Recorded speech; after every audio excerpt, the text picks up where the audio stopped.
Welcome to this episode of Chattin with Staxx. I'm your host, Bill Staxx, and today, time to get out. What's up, man? What's up? How you doing? Good. Thank you for joining me. I appreciate you taking the time. I appreciate the opportunity. You're a part of the Heathens motorcycle family. I am. I'm in my probationary state.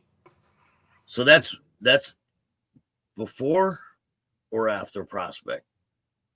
It's after Prospect, so I'm pretty much a super prospect, you could say. Yeah. Good. Right there, right? Almost Yep. at the finish line. Yep. So where were you born and raised? I was born and raised in San Diego till about 12 or 13. My parents split up, so ended up coming out here. My mom, after my parents got divorced, my mom was just not capable of doing some stuff. And I was taking care of myself pretty much and making sure she was good. But she kept dating a lot of guys that I didn't like, so I was ruining a lot of her relationships, just being protective. And she finally said, ironically enough, it's time for you to get out. So she sent me to live with my dad. And what was that like? Was it a lot different? So my dad made some mistakes with my mom, ended up being with somebody else, having a kid with that person. So and I didn't see my dad for maybe 3 or 4 years. When they split up, I didn't see him for probably a year or two. I went and stayed with my aunt and uncle back and forth. And then probably like 12, my dad came around, I saw him, and then he just must have felt a lot of guilt and ashamed for his decisions, and he took off. I didn't see him for another year or two, and then I went back to my mom, and then that's when she sent me to him. But he was still with this chick, and she was pregnant with my sister, and I didn't like this chick, so I was giving her hell for sure. Did she And like you, or was she like? Was there tension there on both ways? it was both ways for sure. She didn't want you around, right? No, not at all. No. Kind of threw a wrench in the game. No, this chick, I tried to get my dad and her to break up for a long time because I knew she wasn't good. There was times where, she hit me. One time she put scissors against my throat and put me against the wall. And I was in 8th grade because I didn't do the dishes or because I would talk back. Wow. Because she knew I didn't like her. So, Yeah, that's crazy. You heard about the stepmom that held the kid hostage in Connecticut, right? Yeah, the father died. The stepmom kept the kid for like 25 years, locked in a room. Yeah, no. She could have been up there for sure. She would definitely make me stay in my room and do some stuff. But that's when I started really rebelling against a lot of stuff. So. Were you getting into trouble? No, I was always the kid that was good and respectful. Would I definitely rebel? And I was a skateboarder, so definitely going out and getting into some trouble. But I didn't actually get my first charge on anything until I was about 21. What was that about? BB. No, some bullshit with like some relationship drama. Yeah, I was dating this chick, and we lived together for a little bit. Lived with her dad. Her dad owns a barbecue business out here, like selling and installing fancy barbecues and fireplaces. And she wanted to break up, and I said, that's fine, just don't take the dog. Well, the first thing she did was take the dog. She brought 2 dudes with her and one of her girlfriends. And at that time, my grandpa was still alive, and he bought me our biggest thing, like for my birthday, was I love steak. So they would either come down and we would go to Texas Roadhouse, or he would send me some steaks. So he sent me some expensive, like, steaks from Omaha or something. Yeah. And this dude straight took them out of the fridge. And I'm like, you ain't taking my steaks. And looking back at it now, it's like I was fighting over some meat. And dude, it's a principle, right? It's a principle, man. Yeah. So I dropped him. His friend came, dropped him, and I just got angry. So I went to get on top of him, and his girlfriend came and kicked me right in the face. The other dude came up, and he tried to kick me. So I got up and went to leave the situation. And we lived right on a main street. And right when I got to the main street and turned to right, I just get tackled by a cop. So Yeah, it was 3 words. To me, it was self-defense, but it was 3 words against mine. So I knew how it was going to go. Did they keep you in or did you bond out? So I was there for a night, and then I didn't bond out. They let me out. Yeah, ROR or whatever. Yeah, but then we got back together, and then a year later, kind of similar situation. Wait, you got back together? Yeah, Oh. Toxicity. I don't know what it is, and my old lady now, she's like, "You're toxic." I was like, "Look, in my opinion, if they're toxic, that means they care. Once they stop being toxic, they don't care anymore." So you get back with her, and then what happens? She cheated on me. I walked in on her banging one of my best friends. Oh man! And at this time, are you riding motorcycles? No, Not at all. Mm-mm.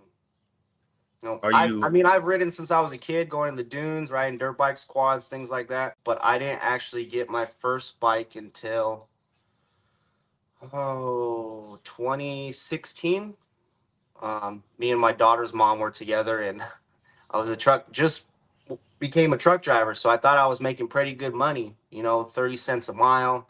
I'm like, I'm making it now. And some dude, I had a old Eclipse, and he was like, I'll trade you this bike for it. And it was a CBR 600. And I was like, okay, cool.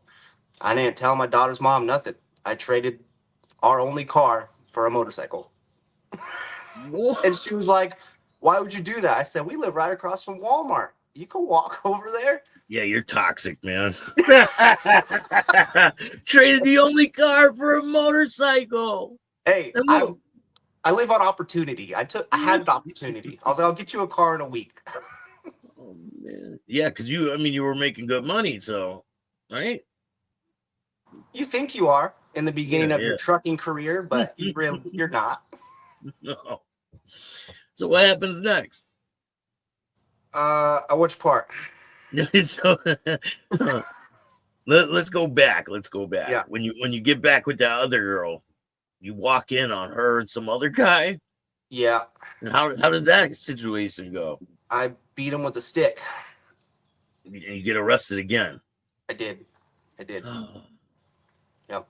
That one I got a felony assault for. I was in for maybe a couple days. They let me out.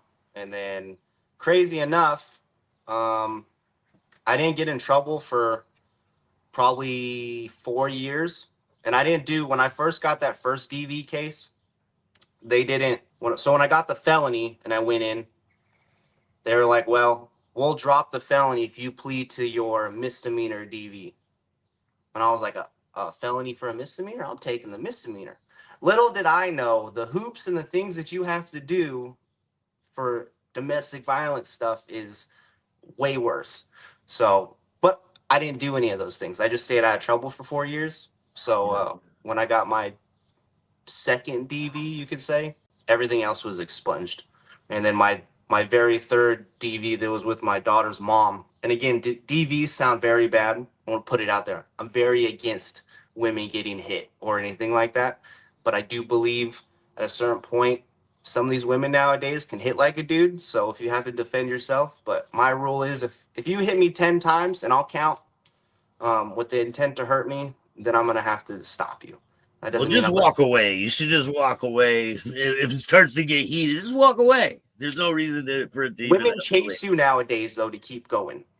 Yeah. But they when I got that one, they dropped everything, and then when I got one with my daughter's mom, she wouldn't testify. Yeah, but so when they drop everything, when you go back to court for the same thing, they still bring up all the old ones, right?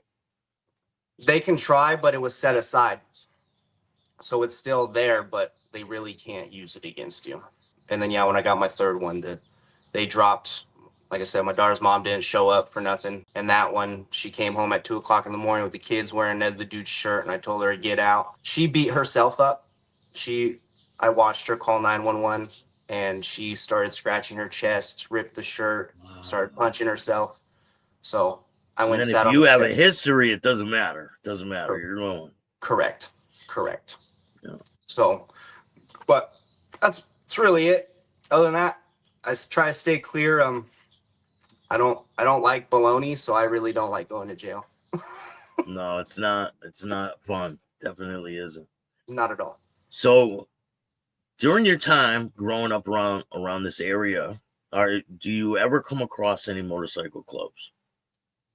Yes. So where I lived, I don't know if you know the term, the Big Four. Pretty much, there's four Yeah, dominant clubs. There was one there, and my dad would hang around them. I would hang around them. I would go in their clubhouse, and um, back then, I mean, even now, there's a lot of good guys that are in clubs, and a lot of people look bad on quote unquote bikers, but really they're the nicest people and most helpful people you'll ever meet. They just have this image from society that's not good. But I would call these guys like uncle, things like that as a kid. And of course, you see cool bikes, you see them getting girls and everything. You just don't understand what's going on in the background. But yeah, I was like, man, I like motorcycles. Um, so and just seeing all that stuff, and I probably saw more as a kid than I should have seen, and I just didn't understand it. But now yeah, looking back, it's like, I get it. Okay. yeah. I think there's more than Big Four, because there's a Oh, lot of clubs that are getting dominant now. It's especially in certain areas. It's mm-hmm. like the Big Four doesn't even exist. I think it's more like Big Eight or something like Yeah. that. Yep. So, you get a bike, and what's your ideas, like where are you gonna go? Are you thinking I'm gonna try to hang around with a club? Is that even on your radar yet? So when I first got my CBR, I rode for a little bit, and I was trying to be like a stunt rider at first. So I was, learning how to wheelie, just not giving a crap about law, pretty much going fast, being an idiot. And then I met up with some friends, and we hung out. We would have a bike night every Friday and Saturday at this gas station. And then we would go to the car meets afterwards. But there was a point where I tried to start my own club because I did have this mental image of, seeing people prospect and how they got treated. And I don't agree with treating people badly to see how they're going to treat you when they get to a certain step where they want to be. I didn't want to be that guy. So I tried to start an RC, which is like, respectful way of not just coming out and being an MC. I just try to do the proper steps. Dumbest decision of my life. I looked like a lame looking back at it. It was just no. And I did talk to a few MCs, and they were pretty respectful, and they were like, man, it's going to take you a long time to get where you want to be with it. You might as well just join somewhere else. And the reason I respected that answer is because they didn't say, no, we're not going to let you do it. You're going to come over here. They gave me some advice and let me make the decision pretty much. So, There was a um, lot to handle trying to get everything together, right? yeah, it was just at that time I had a newborn, and I just, I didn't want to deal with any bullshit pretty much. I mean, it's just a lot. You can get a lot of flack from it. So I mean, did you create your own patches and your own cuts and all that stuff? I did, and You I was want the only one that wore it. Oh, I was such a poser. oh man. Yeah, What was the definitely a lame. patch? What was the patch? So I called it Outlaw Sinners, and it was a skull with a Confederate flag bandana. Oh, and you're the only one that wore it. Did you try to get other people in it? Oh no, other guys would. They just couldn't afford to get their patches made, and I could. Oh man. Hey, you live and you learn, right? 100% the lamest thing I've ever done in my life, probably. Just not proud. Wait, after you get your bike, you're going and hanging out with different bikers, right? Yeah, so when I was going to high school out here, my dad used to go to a lot of dive bars. So I grew up in, more in like my teenage years around a lot of bikers, a lot of hard ass dudes. Some were in clubs. Just the respect that they had and their own morals, their own codes, and I just grew up around them and I was hanging out with older dudes and not people that I should be hanging out with around my age. So my dad would take me into bars, and we'd play pool, but also just, I don't know how to describe it. It was weird. I just There's didn't people like at the bar blowing lines, right? Yeah. Some little shifty going on there. Yeah, just a lot of people talking. But my dad was very respected, and my dad doesn't run with anybody. He's never been in a club. He never will be, but he likes to socialize with different people. And my dad's the way he raised me was, I'm going to judge you off your character, not off the color of your skin, not off who you ride for, not what you ride, based on who you are as a man. So Yeah. that's pretty much how I determine a lot of things and who I'm going to associate with. So how did your riding club career, how long did that last for?